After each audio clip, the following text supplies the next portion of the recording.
الله ورسوله أعلم.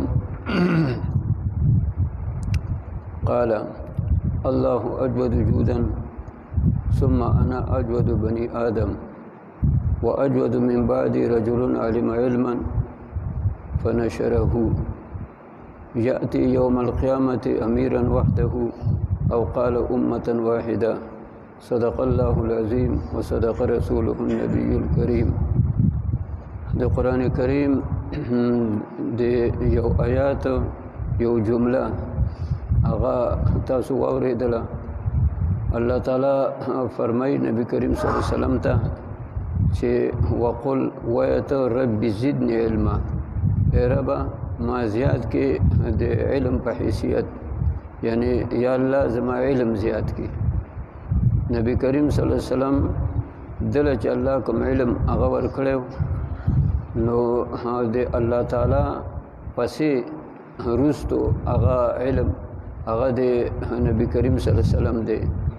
والعلم دا یو داسې دریاب دی چې د دې انتها هغه نشته.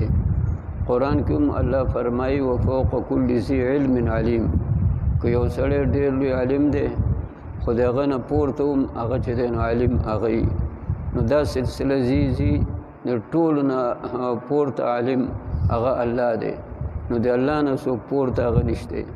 نو نبی کریم صلی الله علیه وسلم هغه ته الله تعالی فرمایي چې ته دا سوال کوه، دا دعا چې دی نو کوه چې ای ربه زما علم هغه زیات کا.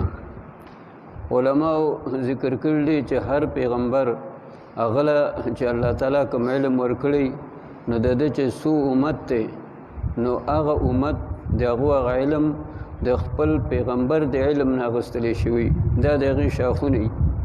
نو د نبی کریم صلی الله علیه وسلم امت هغه تر قیامته پورې دی. په دې کې ډېر لوی مجتهدین، ډېر لوی محدثین، صحابه کرام، خلفای راشدین، ډېر غټ خلق هغه چې دی نو تیر شوی دی. د دې ټولو علم دا د نبی کریم صلی الله علیه وسلم د علم نه دی. او بیا هم الله تعالی نبی علیہ السلام ته وایي چې دا سوال کوه چې ای ربه زما علم هغه